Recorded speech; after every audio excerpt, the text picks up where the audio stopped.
Solo los lugares excepcionales pueden crear alimentos sencillamente extraordinarios. Campo y Alma. Alimentos de calidad de Castilla-La Mancha.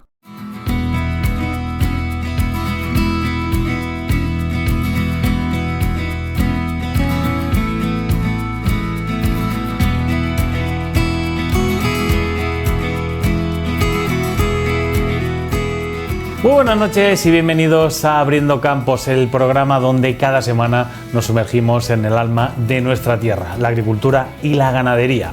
Y como siempre destacaremos el trabajo y la lucha de nuestros agricultores y ganaderos y todos aquellos que con su esfuerzo diario mantienen la esencia de la comarca Campos de Ellín. Comenzamos. La provincia de Albacete y en particular la comarca Campos de Ellín recibirán más del 90% de las ayudas destinadas a paliar los efectos de la sequía del sector agrario. Optimismo en el sector del vino de Castilla-La Mancha, que ha vendido cerca de 22 millones de hectolitros de vino y mosto en la pasada campaña, un ritmo de 1,80 millones de hectolitros de vino y mosto al mes. El presidente de Castilla-La Mancha, Emiliano García Paje, luchará para corregir el rumbo de la nueva política agraria comunitaria en las próximas reuniones en Europa. Más de 127.000 toneladas de porcino que se exportan desde Castilla-La Mancha a China podrían verse afectadas con la imposición de los aranceles del 20% a esta carne y sus derivados. El gobierno regional reclamará a la Comisión Europea un acuerdo con Estados Unidos que no contemple aranceles para el vino, el aceite y el queso y que no se eliminen las ayudas al pastoreo. Sindicatos agrarios exigen medidas urgentes al Ministerio de Agricultura, criticando duramente los aranceles, el insuficiente presupuesto de la PAC y el abandono del medio rural. Desde el 1 de septiembre se abrió el plazo para contratar las líneas de seguro de herbáceos en intensivo, olivar y almendro, entre otras. UPA Ellín nos explica más detalles.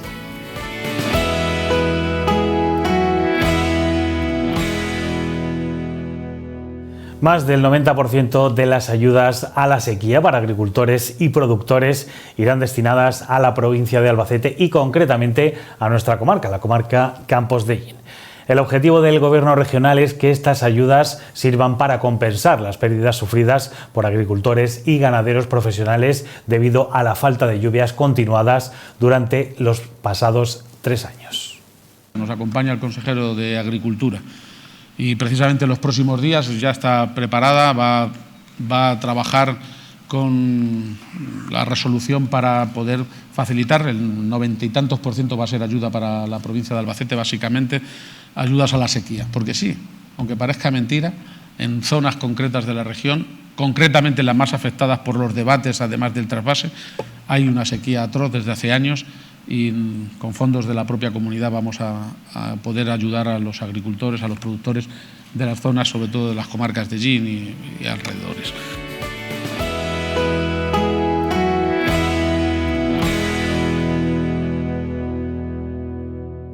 Y en Castilla-La Mancha se han vendido cerca de 22 millones de hectolitros de vino y mosto en toda la pasada campaña 2024-2025. Es decir, que se vendió a un ritmo de 1,8 millones de hectolitros de vino y mosto al mes. Estos datos dan optimismo y confianza en el mercado para esta campaña. De verdad que en el momento actual, y yo he hablado con los representantes del sector en estos días, el momento actual podemos decir que es optimista. Prácticamente, y además me lo recordaba la presidenta, tenemos agotadas las existencias, las reservas, eso es un buen dato, que prácticamente a estas alturas estamos mejor que el año pasado en cuanto a las salidas de existencia. Hemos colocado prácticamente todos los tintos, que ha sido una preocupación desde hace algún tiempo, como bien sabe Ángel y de la DO, que nos preocupaban los tintos, pues están colocados y ahora, bueno, pues vamos a ver si se genera una situación de demanda que nos permita comercializar todo lo que recojamos, todo lo que produzcamos y hacerlo a un buen precio para que al final haya rentabilidad para todo el sector y especialmente a los agricultores y agricultoras.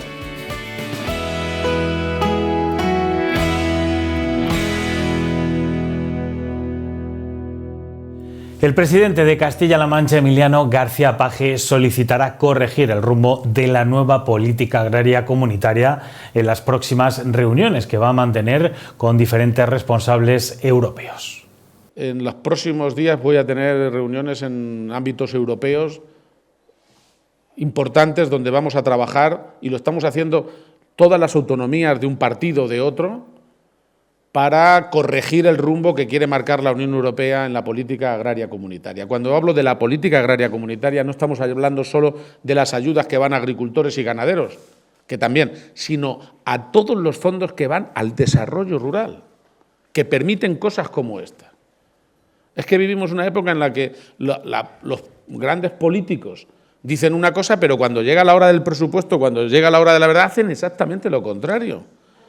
Esperábamos que Europa hoy, después de las últimas elecciones europeas, apostara más que nunca por la lucha contra el despoblamiento, por la lucha por la soberanía alimentaria, que no tengamos que importarlo todo, sino que lo podamos producir, bueno, por la reincorporación de gente joven al campo, bueno, por todos esos argumentos que, sin embargo, estamos viendo se quedan en papel mojado, ¿no? El gobierno castellano-manchego ha incidido que Europa se juega mucho. Incrementar sin fin el gasto militar o recortar en sanidad, educación o, como en este caso, en agricultura. Vamos a pelear muy duro. Lo vamos a hacer todas las autonomías, también con el Ministerio de Agricultura.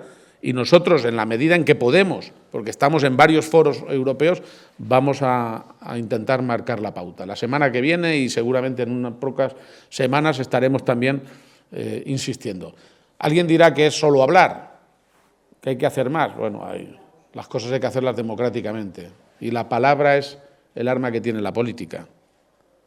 Lo peor son los silencios, la gente que se calla cuando algo está mal. Eso sí que es grave. Pero plantearlo, empujar, les aseguro que hemos conseguido ganar muchas batallas y esta la vamos a tener que ganar. Tendrán que cambiar en la Unión Europea el rumbo en relación con los planteamientos que tienen con la política agraria comunitaria, porque Europa se juega mucho a sí misma.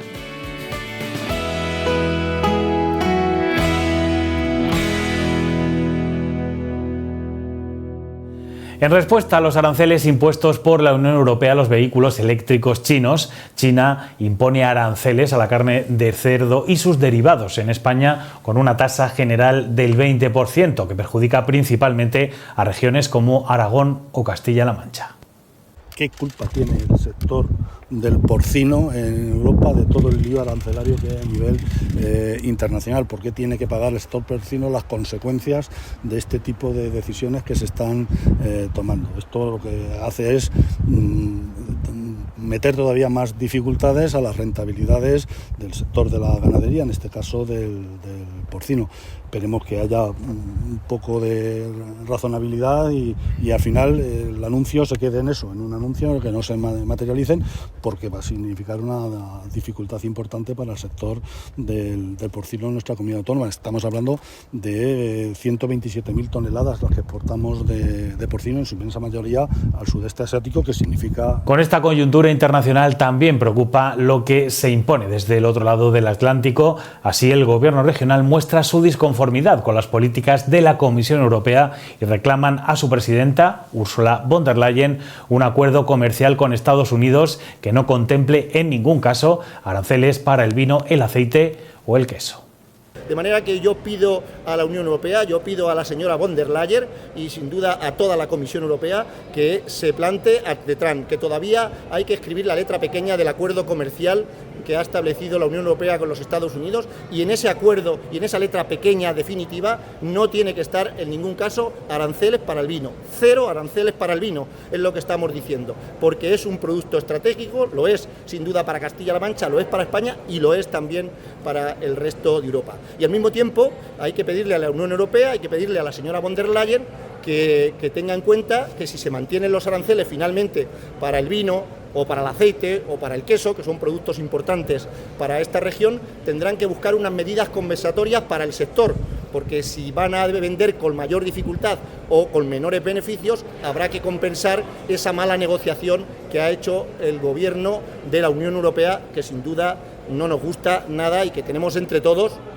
al margen de partidos políticos y de ideologías, tenemos entre todos que corregir.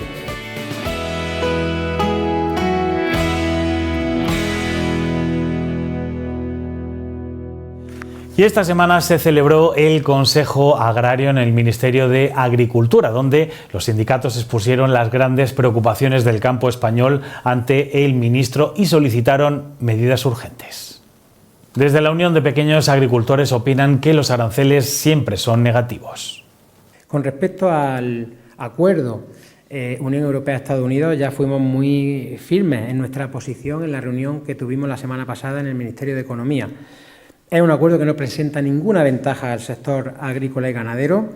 Los aranceles no son nunca una buena noticia y más aún cuando se trata en una única dirección. No es un establecimiento arancelario bidireccional, no hay reciprocidad, sino que solo lo vamos a soportar los productores europeos con un 15%, como bien sabéis. Lo hemos definido desde la UPA no como un acuerdo, sino como una claudicación de la Unión Europea ante el poderoso.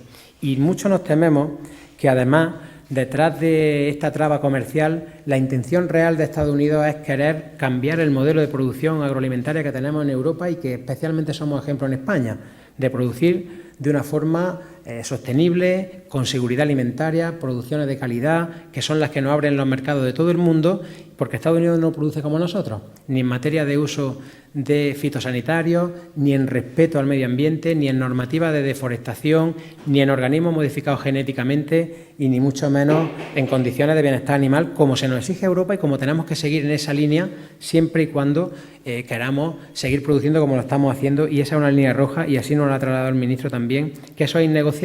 Por su parte, Asaja se opone a los aranceles del 15% con Estados Unidos y critica la falta de reciprocidad en el acuerdo comercial con Mercosur. No podemos aceptar este acuerdo donde nosotros nos ponemos un arancel del 15% y a ellos un arancel cero para que venga lo que ellos estimen oportuno. Por lo tanto, no estamos de acuerdo. Si la Unión Europea tiene que hacer este acuerdo o ha hecho este acuerdo, que pague las consecuencias del acuerdo. Segundo lugar, acuerdo Mercosur. Seguimos manteniendo la misma idea que teníamos hace unos meses. Primero, la Unión Europea vuelve a hacer una jugada poco clara donde se hace un acuerdo comercial y se deja para después el acuerdo político. El acuerdo Mercosur es un acuerdo donde es cierto que tenemos que exportar e importar, pero con claridad. El ministro se comprometió hace unos meses una serie de medidas donde estaban las cláusulas espejo. Mi pregunta es, ¿dónde están las cláusulas espejo? ¿Se ha hecho algo con las cláusulas espejo? Nada. Y, desde luego, esta situación que estamos teniendo, pues una situación que hay determinados elementos que ellos pueden permitirse el lujo, como son los productos fitosanitarios, aquí están prohibidos. Brasil dice que no puede controlar las hormonas de la carne, sin embargo vamos a importar carne hormonada. Y, por lo tanto, es una situación que nosotros no vamos a aceptar y vamos a seguir denunciando. El acuerdo Mercosur será bueno para otros sectores, que no lo dudo, pero desde luego para sectores concretos como la carne, como la remolacha, como otros sectores, no es un acuerdo bueno para los intereses nuestros. Respecto al acuerdo con Mercosur, desde UPA piensan que debe de ser beneficioso para las dos partes. Hablamos de un mercado de algo más de 270 millones de habitantes. Uruguay, Paraguay, Argentina y Brasil, con los que compartimos con muchos de ellos idiomas y con todos cultura, y eso es un buen cimiento para establecer relaciones comerciales que sean beneficiosas. Pero evidentemente estamos lamentablemente acostumbrados a que en cualquier acuerdo comercial la agricultura sea moneda de cambio, y las formas no han sido las mejores. No han sido las mejores formas que deprisa y corriendo se vaya a firmar a Uruguay por parte de la presidenta de la Comisión sin que se escuche la voz de agricultores y ganaderos. Es verdad que puede ser una oportunidad para algunas de las producciones estrella de España, como el aceite de oliva o el vino, pero nos tememos que puede suponer un perjuicio para el vacuno de carne, para el azúcar, la miel, el arroz, el sector avícola, y también nos preocupan las cuestiones medioambientales de uso de materias activas que no están autorizadas en la Unión Europea, las condiciones laborales, y exigimos también, y esto es importante, que haya un etiquetado claro una vez se vayan cerrando acuerdos comerciales para que el consumidor europeo y el consumidor nacional sepa lo que está consumiendo, sepa lo que está comprando y no haya confusiones. Pedro Barato explica su postura con los aranceles chinos al porcino y rechaza un presupuesto insuficiente de la PAC y medidas que no garanticen la rentabilidad de la agricultura profesional. El porcino tiene que pagar las consecuencias del coche eléctrico. Nosotros, que hemos sido buenos en la negociación, el 15%, el 15,2% de aranceles. Los que han sido malos, el 62%. Pero todos estos líos, al final, ¿quién los paga? Siempre los mismos. No se atreven a ponerle aranceles a Google, no se atreven a poner aranceles a todas estas multinacionales, a eso no se atreven. Por tanto, yo creo que sí estamos de acuerdo con el Ministerio y con el Ministro en que el presupuesto de la PAC es un presupuesto que no podemos aceptar. Y en lo que estamos de acuerdo, estamos de acuerdo. Y estamos de acuerdo en que determinados planteamientos que se hacen en el reglamento de la PAC no podemos aceptarlos. No se habla de agricultura profesional, no se habla de agricultura profesional, no se habla de rentabilidad, se habla de otras cosas. Por lo tanto, lo que estamos de acuerdo y en lo que no estamos de acuerdo también se dice. La Unión de Pequeños Agricultores reclama una PAC fuerte y bien dotada económicamente. Que necesitamos una PAC fuerte y con presupuesto. Eso, que es muy sencillo de entender, es lo que no hemos visto precisamente cuando hemos conocido la letra del marco financiero plurianual presentado por la presidenta de la Comisión, donde ni es una PAC fuerte ni es una PAC con presupuesto. No podemos admitir, y nuestro rechazo más rotundo a esa reducción presupuestaria, que podemos, en función de la interpretación, que tampoco es fácil del documento que tenemos a día de hoy, cifrarla en el 20-22%, hay quien habla del 30% con respecto al anterior presupuesto, pero evidentemente es una cuestión que hay que revertir. Y ahora, precisamente, es el momento de estar unidos en ese rechazo. El futuro es muy perjudicial para el campo europeo sin una PAC fuerte que podría generar competencias sin reglas.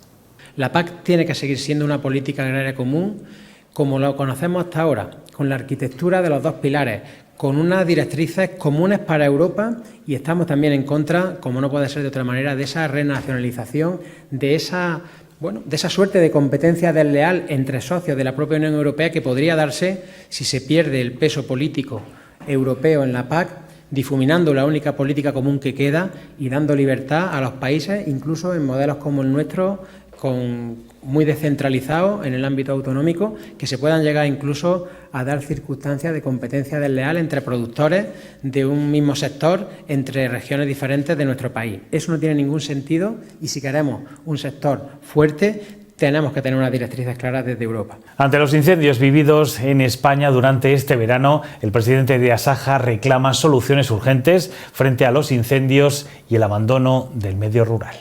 Estamos de acuerdo en que no tiene que haber confrontación y que lo que tiene que haber son soluciones inmediatas para que lleguen a esas personas que lo necesitan. No podemos quedarnos en frases donde dicen esto se arregla con ganadería extensiva. Y yo pregunto como ganadero, ¿y quién guarda esas ovejas? ¿Quién guarda esas vacas si tenemos un problema de mano de obra tremendo? La política de abandono del mundo rural pues trae estas consecuencias. La política absurda de que no puedas cortar una rama, de que no puedas hacer nada en un arroyo, de que no se limpie un río, de que no se pueda hacer nada, trae lo que hace falta es cambiar las políticas para por lo menos podamos prevenir. Los incendios es prevención, porque al final si no, no tienen solución. UPA apunta como causas la falta de prevención y también coincide con el abandono de nuestro medio rural. El diagnóstico creemos que está claro, y si alguien tenía alguna duda, pues lamentablemente esas más de 380.000 hectáreas quemadas dan la razón. El abandono del medio rural y la falta de prevención ha hecho que el campo esté especialmente desprotegido y vulnerable, indefenso frente a los incendios forestales. El contexto no va a cambiar, es decir, este verano ha sido cálido, pero probablemente sea el más fresco de los que nos quede por vivir. ¿Qué podemos hacer para evitar que esto se repita? Pues actuar en primera persona y cuanto antes. Y en esa receta para evitar que esta catástrofe medioambiental se repita, la agricultura y ganadería familiar tiene que ser protagonista. En los territorios asolados por los incendios, lo que abundan son esas explotaciones pequeñas y medianas de agricultores y ganaderos que viven en sus pueblos, que están en el medio rural, zonas desfavorecidas, y ahí no va a ir ningún fondo de inversión a desplazar a esos agricultores. La alternativa es el abandono. La alternativa es dejar aquello para que sea un polvorín y para que sea pasto de las llamas.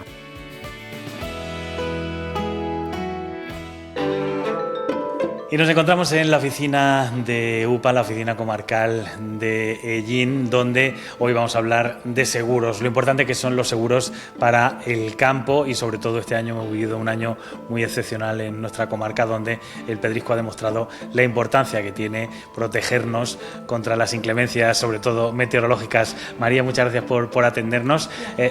Ha sido un año complicado, ¿no?, en nuestra comarca y los seguros han formado un papel especial. Todos los años son importantes, pero quizá este año se haya visto más, ¿no? Este año hemos batido récord habidos y por haber en Castilla-La Mancha. Los últimos datos que nos ofreció Agroseguro fue de 200.000 hectáreas que habían sufrido tormentas y principalmente el pedrisco. Sí, ha sido demoledor. Yo creo que quizás en toda la historia de los seguros probablemente sea el año clave. Además, en nuestra zona tuvimos esos pedriscos, ¿no? Vosotros desde que empezaron no habéis parado, ¿no?, a tramitar seguros. Fue algo que nos vino de golpe. Estábamos en plena contratación de frutales y nos vino el primer pedrisco. Yo estaba contratando seguros de frutales y a la vez me estaban viniendo pedriscos y gente que se había quedado incluso sin asegurar, no nos había terminado de dar tiempo a contratarlos, con lo cual pues sí, empezamos demasiado pronto este año. Oye, ahora, desde que se inició el mes de septiembre, ¿no?, empiezan líneas de seguro, ¿no?, que ya se pueden ir haciendo. Háblanos un poco de ellas. Pues mira, principalmente se abren muchas líneas de seguros, pero en este momento lo que nosotros manejamos principalmente son la línea de herbáceos, ¿vale?, que se aseguran cereales de invierno, leguminosas, oleaginosas. Luego están los seguros de frutos secos, ¿vale?, que está el almendro y el olivar. Hacemos seguros de olivar en esta época. Frutos secos, también sabemos que hay bastante pistacho en la zona. ¿El pistacho se hace también o no? El pistacho sí, además es un cultivo que se ha empezado a implantar en nuestra zona. Ya empezamos con la experimentación que hicieron en el Chaparrillo y yo creo que ya por la rentabilidad del cultivo, aunque cuesta, que es un cultivo que cuesta de llevarlo para adelante por los años de implantación que tiene, pero el seguro del pistacho empieza más adelante, empiezan las contrataciones en marzo. Animo a todos a que lo hagan. Y María, hay diferentes líneas, ¿no?, diferentes cosas que se pueden asegurar. ¿Cuáles son? Pues bueno, pues tenemos, yo por clasificarlo de alguna manera diría que hay dos tipos de seguros, el integral, que es el que te asegura pues las heladas, los pedriscos, los riesgos excepcionales que son los vientos huracanados, las lluvias persistentes, inundaciones, lluvias torrenciales y todo eso, y además el resto de adversidades climáticas, ¿vale?, que es lo que los agricultores vienen principalmente buscando últimamente en nuestra zona, porque es lo que te cubre las sequías, las malas brotaciones, ese tipo de inclemencias y que de verdad últimamente nos dedicamos a dar ese tipo de partes. Este año un poco menos que el año pasado, pero sigue haciendo estrago en la sequía. Y bueno, el otro seguro que tenemos es el que se hace más adelante, que el periodo de contratación sí que entra en marzo aproximadamente, ¿no?, depende de la línea, y ese es el que conocen todos los agricultores como el del pedrisco o el de primavera, que te cubre ya solo el pedrisco y riesgos excepcionales, que es lo que hemos comentado antes. Más o menos todo eso, sí. Y los plazos, ahora se abren esas líneas que hemos hablado antes.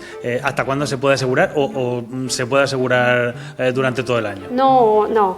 Cada cultivo tiene un periodo de contratación por circunstancias de las etapas del cultivo, ¿vale?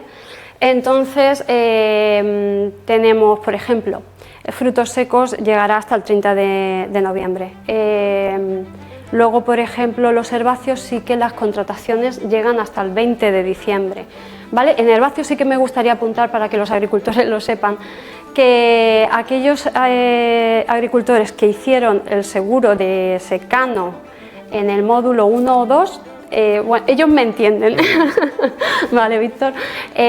Los que hicieron el seguro el año pasado, este año tienen una bonificación de un 5% de descuento si lo hacen antes del 15 de noviembre. El seguro agrario es muy riguroso con las fechas, entonces cuando hay un periodo que termina en tal fecha, es en esa fecha. Nos envían a lo mejor una comunicación de que se ha ampliado unos días, pero en el momento que se ha acabado no hay distinciones para nadie ni nada.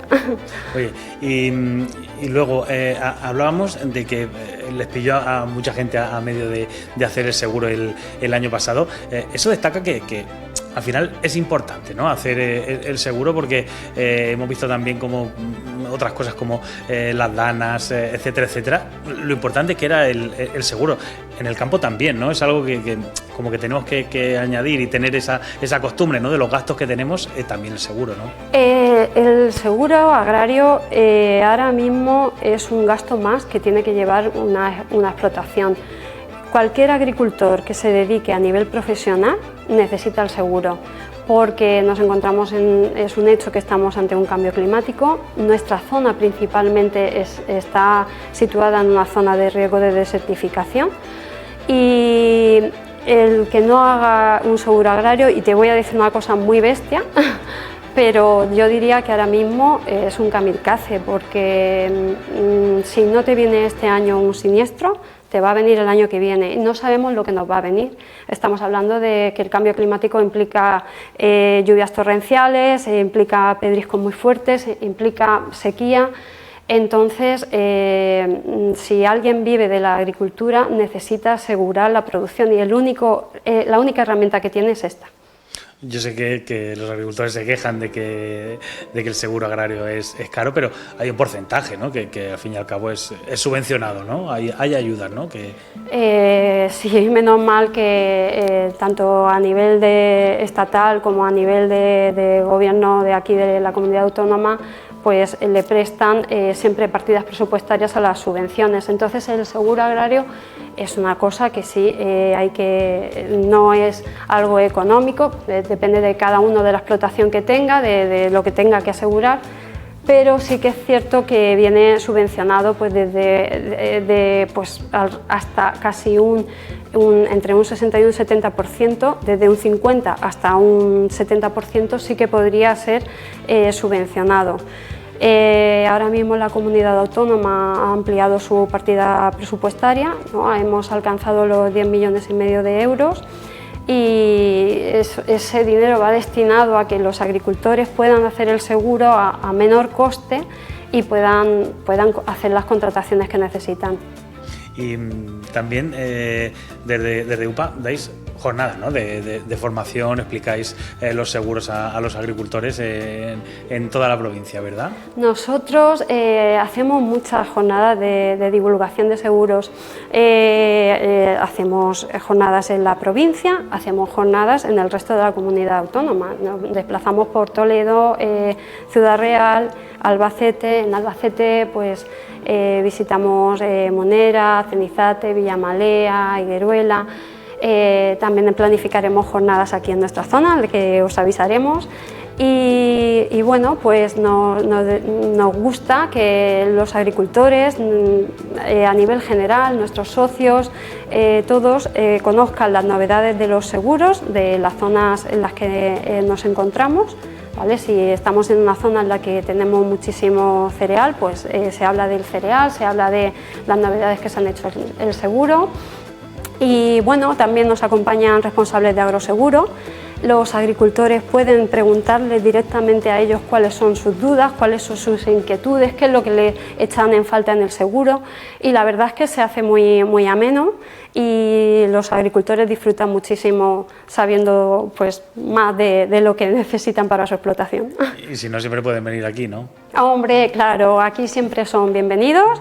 Además, yo invito a los agricultores a que hagan el seguro en sitios especializados, también es verdad. A ver, cada uno es libre de hacer el seguro donde quiera, pero sí que es cierto que hacer el seguro agrario no es hacer un seguro cualquiera, es un seguro que lleva mucha normativa, la normativa es tediosa y no es lo mismo hacerlo en un sitio en el que te hacen un seguimiento del seguro hasta el último momento, en el que tú vas a coger tu cosecha y si has tenido siniestros, has tenido un trato totalmente mano a mano con el agricultor, que hacer un seguro, me han hecho el seguro y ya me apañaré como sea.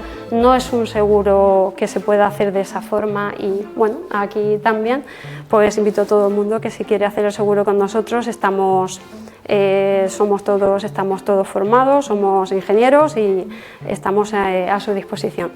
María, muchas gracias por habernos abierto las puertas de la Unión de Pequeños Agricultores aquí en Ellín y enhorabuena por todo el trabajo que hacéis. Gracias. Muchísimas gracias a vosotros. Gracias.